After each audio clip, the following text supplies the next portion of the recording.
Good evening all of you. आज हम लोग देख रहे हैं हैकर रैंक पे एक प्रॉब्लम जिसका नाम क्या है, डिजिट फ्रीक्वेंसी। Got it. जो कि हम लोग को सॉल्व करना है सी लैंग्वेज में। तो चलो हम लोग प्रॉब्लम स्टेटमेंट को समझते हैं, फिर जाके इसका कोडिंग करेंगे। तो यहाँ पे लिखा हुआ प्रॉब्लम स्टेटमेंट में given a string S. Okay, एक स्ट्रिंग मिल रहा है जो कि एस है, consisting of alphabet and digits. Find the frequency of each digit in the given string. यानी कि हमको एक स्ट्रिंग मिल रहा है जिसके अंदर अल्फाबेट्स भी है एंड डिजिट्स भी है, यानी कि दोनों का कॉम्बिनेशन है। और उसमें से हमको फाइंड करना है कि डिजिट का फ्रीक्वेंसी कितना है। यानी कि फ्रीक्वेंसी का मतलब क्या होता है वो समझो। जैसे कि मेरे पास एक स्ट्रिंग आया, अब एक स्ट्रिंग में डिजिट हो सकते हैं 10, टोटल डिजिट 10 होंगे, 0 से लेके 9 तक। अब हमको ये देखना है, मान लो कि 1 है, तो 1 कितने बार आया इस स्ट्रिंग में, 4 बार आया है, तो इसका फ्रीक्वेंसी हो गया 4। ओके, तो हम लोग को ऐसी कैलकुलेट करना है। तो इसको कैलकुलेट करने के लिए कुछ और तो दिया नहीं गया है। यहां पे बोला जा रहा है इनपुट फॉर्मेट में क्या है, the first line contain a string num which is the given number. Okay, क्या बोल रहा है, the first line contains a string num which is the given number. चलो ठीक है, उसके बाद क्या बोला जा रहा, उसके बाद बोल जा रहा all the element of num are made of English alphabets and digits.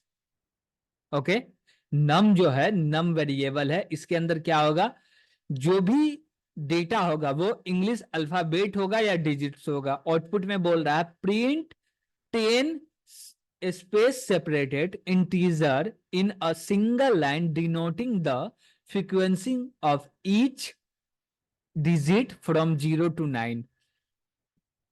Simple कहा गया है, तो एक लाइन में इनपुट लेना है, दूसरे लाइन में हम लोग को क्या करना है, इसका डिजिट को फाइंड करना। तो डिजिट को फाइंड करने के लिए टोटल 9 डिजिट है, तो हम लोग देख लेते हैं कि 1 कितने बार आया, 2 कितने बार, जो जितनी बार आया है उसी में इंक्रीमेंट कर देते। चलो, तो उसके लिए हम लोग क्या करेंगे, सबसे पहले तो हमारे पास क्या आ रहा है, स्ट्रिंग आ रहा, क्या आ रहा है, स्ट्रिंग आ रहा है। तो उसके लिए हमको स्ट्रिंग लेना पड़ेगा। यहाँ पे कोड नहीं लिखा हुआ, कोड लिखा हुआ रहता तो नहीं लेना पड़ता, लेकिन नहीं लिखा हुआ तो हमको कोड लिखना पड़ेगा स्ट्रिंग को इनपुट लेने के लिए।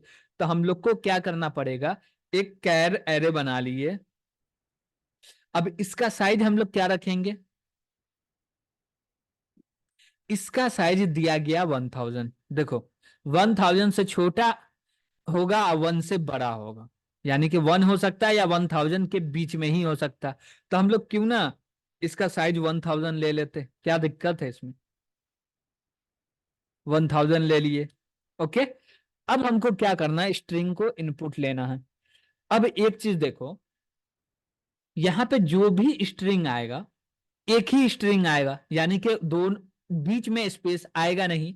ठीक, तो जब बीच में स्पेस नहीं आएगा तो हम लोग स्कैनफ के भी मदद से डेटा को ले सकते हैं। तो हम लोग लिख सकते हैं scanf, scanf percent F percent S, और यहां पे लगा देंगे क्या, कॉमा NUM नम। बस इतना कर दिए, हम लोग इनपुट भी ले लिए डेटा। चलिए ठीक है, अब हम लोग लगाए फोर लूप। फोर लूप में क्या बोल रहे हैं, इंट एक्स, इसको स्टार्ट कर दो 0 से। कहां से स्टार्ट कर दो, 0 से, और हर एक कैरेक्टर को एक्सेस करते चलना। चलो ठीक है, लेकिन हमको फ्रीक्वेंसी रखने के लिए 10 वेरिएबल चाहिए, जो कि 1 का 2 का सबका बता सके। तो इसके लिए हम लोग एक एरे क्रिएट कर लेते इंट टाइप का। तो हम लोग बोले ARR, इसका साइज रख दिए 10। तो इसके अंदर हम लोग 10 डिजिट का फ्रीक्वेंसी रख सकते हैं। अब 0 होगा तो 0 का जितना, 0 इस स्ट्रिंग में जितना 0 होगा, 0 को प्लस प्लस करते जाएंगे, उस पे डेटा को इंक्रीमेंट करते जाएंगे। गॉट इट, ये हो गया। अब हम लोग क्या कर रहे हैं, ये लूप को कब तक चलाना है, जब तक कि हमको नल नहीं मिल जाए। तो नल कब मिलेगा, बोलेंगे नम स्क्वायर ब्रैकेट एक्स। जैसी हो नल आ जाए तो कंडीशन फॉल्स हो जाए, आगे नहीं चलने की दरकार है। नहीं हो रहा ऐसा तो x प्लस प्लस हो जाए, चलो ठीक है। अब इसका हम लोग ब्लॉक बना लिया। अब ब्लॉक में मेन काम आता है, क्या आता है? अब ब्लॉक में मेन काम आता है। मेन काम कैसे होगा ब्लॉक में? अब हमको जो भी स्ट्रिंग मिल रहा वो मिल रहा है, कौन सा स्ट्रिंग? डिजिट मिल रहा और अल्फाबेट मिल रहा। हमको डिजिट को काउंट करना, चलो ठीक है। तो हमको पता चल गया ये 3 है, 4 है, 5 है। तो हमको एक एक करके चेक करना पड़ेगा। 1 है तो 1 में इंक्रीमेंट करो, 0 है तो 0 में करो, 5 है तो 5 में करो, 2 है तो 2 में करो, 9 है तो 9 में करो, जो डिजिट है उसी में इंक्रीमेंट करो। तो अब इसके लिए कैसे होगा? तो हम लोग को सबसे पहले ये जो एरे है इसके अंदर पूरा जीरो वैल्यू असाइन करना। तो हम लोग एक सिंपल सा हम लोग ऐसे लिख दे, कॉमा 0 0। तब इसके अंदर पूरा जीरो असाइन हो गया। हम लोग एक दो भी डेटा रख दिए, उसके बाद जो खाली बच जाता है तो इनिशियलाइज जिस टाइम करते हैं उसी वक्त असाइन कर रहे डेटा, तो बचा हुआ डेटा में जीरो असाइन हो जाता।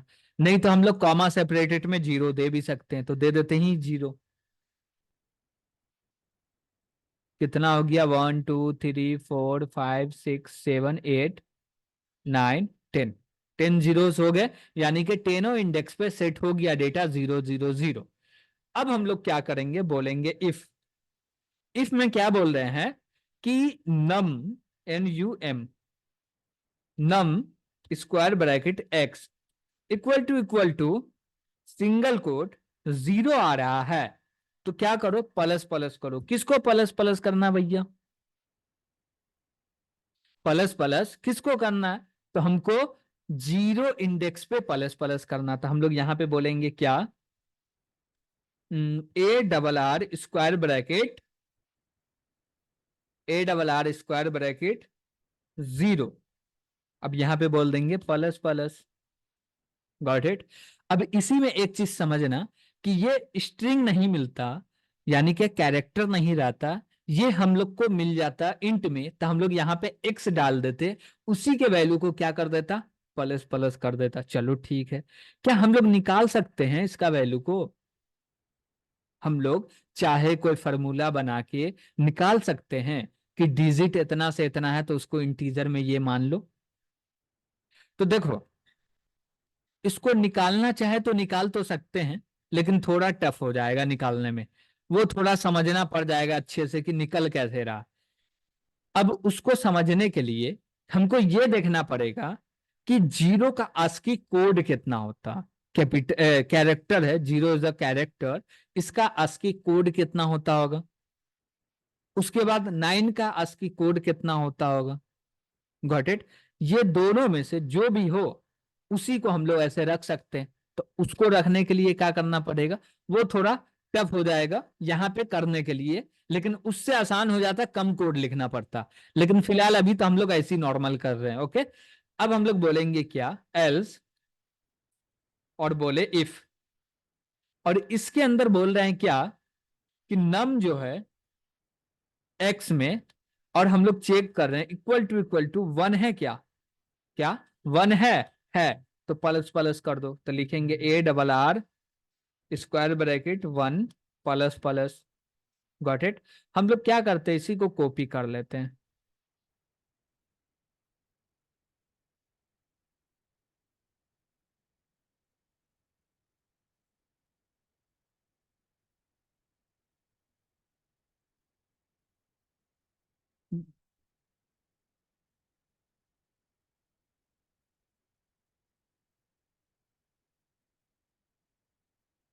टोटल 9 हो गए। अब हम लोग वैल्यू चेंज कर लेते हैं, ये 1 के लिए हो गया। अब यहाँ पे हम लोग 2 दे देते हैं, यहाँ भी 2 को प्लस प्लस कर दो, यहाँ पे हम लोग 3 दे दिए,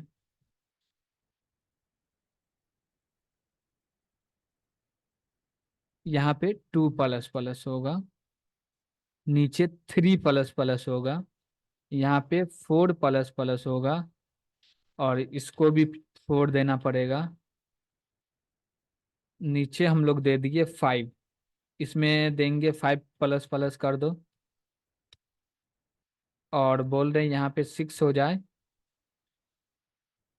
यहाँ पे 6 प्लस प्लस कर दो, यहाँ पे 7 हो जाए। Got it. और यहाँ पे भी 7 को प्लस प्लस कर दो, यहाँ पे 8 ले लिए, और यहाँ पे भी बोल दिए 8 को प्लस प्लस कर दो,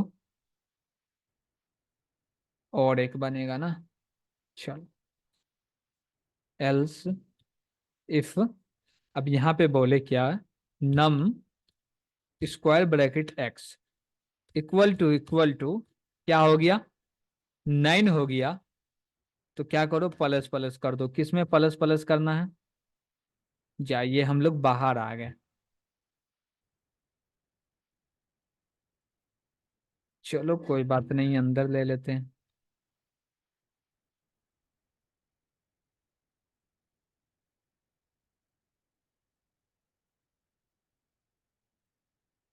और यहाँ पे बोलेंगे A RR, यहाँ पे हम लोग डाल देंगे 9, 9 को प्लस प्लस कर दो, यानी कि 9 इंडेक्स वाले वैल्यू को प्लस प्लस कर दो। Got it.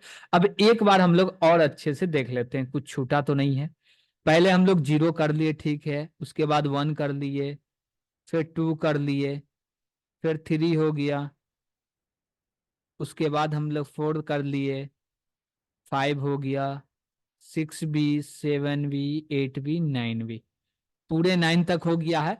अब इसके बाद क्या बोलेंगे, एक लूप लगाओ, फोर लूप, और इसमें बोल रहे इंट एक्स, इसको एक स्टार्ट करो कितना, 0 से, और इसको चलाओ कहाँ तक, 10 तक, <10 तक, और एक्स प्लस प्लस कर दो, और इसके डेटा को प्रिंट कर दो। लिखेंगे प्रिंट, और हमको स्पेस सेपरेटरी प्रिंट करना था, लिखेंगे %d कॉमा, और इसके बाद हमको क्या करना, एरे के वैल्यू को प्रिंट करना था, A RR square bracket x डाल दिए। Got it. अब इसमें आई थिंक कुछ नहीं करना, देख लेते एक बार, और कुछ करना है क्या, नहीं, डेटा ले लिया, प्रिंट करना है, नहीं और कुछ नहीं लेना है, बस इतना ही लेना है। Got it. तो ये पूरा बन के रेडी हो गया। कोड देखना चाहते हो तो देख सकते हो ऊपर से, यहां से हम लोग कोड लिखना स्टार्ट किए हैं। ओके, यहाँ 5 टेस्ट के 5 इफ एल्स तक हो गया, उसके बाद नीचे का कोड है, बस इतना ही कोड है इसमें। अब इसको हम लोग क्या करते हैं, पहले रन करके देख लेते हैं कि इसका रिजल्ट सही आ रहा है या नहीं आ रहा। तो हम लोग रन किए तो 3 टेस्ट केस है, तीनों का तीनों में रिजल्ट सही आ रहा है।